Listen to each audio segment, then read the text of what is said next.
Так, ну, уходим лучше. Ураганний вітер і потужні хвилі трощили кримські набережні та знеструмлювали цими вихідними цілі міста. Упродовж кількох годин пошкодило 16 ліній електропередач. Без світла залишились майже 9 тисяч споживачів у Сімферополі, Чорноморському районі та на кількох вулицях Севастополя. А в Керчі дивом нікого не прибило поламаними тополями. Набережна Керчі пішла під воду, а ураганним вітром потрощило прилеглий сквер і багатомільйонні новороблені пам'ятки в ньому, які виявилися лише бутафорією. Севастополь відзначився зливами і сильним вітром, але це не зупинило адептів руського міра. Попри шторм, московські попи влаштували хресну ходу до 103-ї річниці так званого «Руського ісхода», точніше масової втечі російської армії та лояльних до неї від більшовиків, які загарбали Севастополь у 1920 році. Поки на узбережжя накатували хвилі, у Сімферопольському районі, на Ангарському перевалі та біля Бахчисарая присипало снігом. Водночас у Севастополі та Алушті продовжили усувати наслідки недільної негоди. Зокрема, у південнобережному місті оновлюватимуть набережну після буревію та прибиратимуть дерева, що попадали. Кримсько-татарському бранцеві Абдулмеджиту Сейтумірову забороняють тримати Коран у своїй тюремній камері. Окупаційній адміністрації СІЗО-2 Сімферополя не подобається, що священна книга мусульман написана арабською мовою, розповів адвокат Еміль Курбєдінов після зустрічі з політв'язнем. За його словами, Коран періодично віддають, але потім знову забирають, бо ж не можуть визначитися, чи можна читати арабською. Поки Абдулмеджит Сейтуміров пише скарги окупаційній адміністрації, а також налаштований доводити абсурдність звинувачень у тероризмі. Буду молитися, просити Аллаха, щоб тебе теж так прийшли. Вам того ж і по тому ж місту.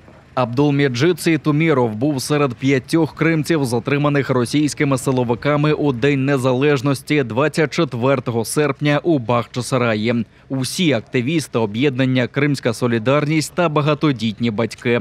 Абдулмеджит – рідний брат 2 інших політв'язнів з Бахчисарая – Османа і Сейтумера Сейтумєрових, заарештованих у березні 2020 року і засуджених до 17 і 14 років в'язниці. Бахчисарайських активістів не раз затримували на акціях підтримки заарештованих кримців, але тепер без жодних доказів звинувачують у нібито тероризмі.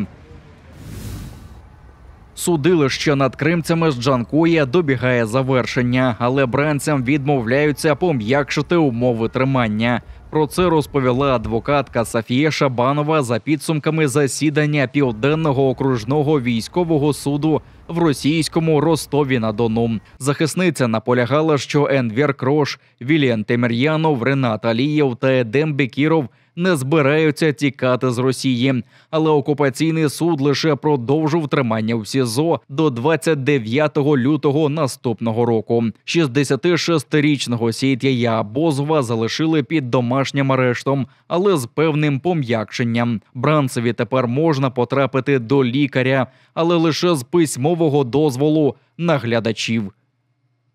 Сам судебный процесс практически уже подходит к концу. Сторона обвинения практически уже предъявила все доказательства свои. И у наших подзащитных нет никакой возможности каким-либо своим незаконными действиями повлиять на исход рассмотрения данного дела. Енвера Кроша, Сейт'яя Абозова, Едема Бекірова, Рената Алієва та громадянського журналіста Вілена Темір'янова російські силовики схопили під час масових облав у Джанкої у серпні минулого року. Багатьом під час обшуку підкинули заборонені книжки, а Енвера Кроша катували оперативники в масках. 6 кримців звинуватили у тероризмі через нібито причетність до Хізбут-Тахрір. Але цього разу окупанти домалювали такий собі український слід. Мовляв, так званий осередок у Джанкої координували з України. Одну посилку та одну бандероль на рік дозволили отримувати викраденому офіцеру запасу українських ВМС Олексію Кисельову в російській в'язниці. Про це інформує об'єднання «Кримська солідарність». У в'язниці Владимирський Централ пояснюють обмеження умовами суворого режиму. Після викрадення у Генічеську в липні минулого року екс-капітана розвідувального корабля «Славутич» тримали у СІЗО-2 Сімферополя.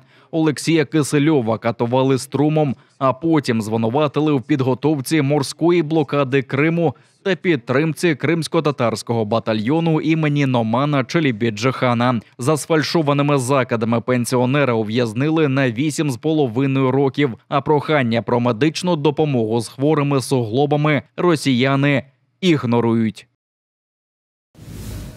Кримсько-татарську співачку Джамалу розшукує російське МВС. Про це стверджує російське видання «Медіазона», посилаючись на базу міністерства. На доданому скріншоті приховано статтю Кримінального кодексу, за якою звинувачують Сусанну Джамаладінову.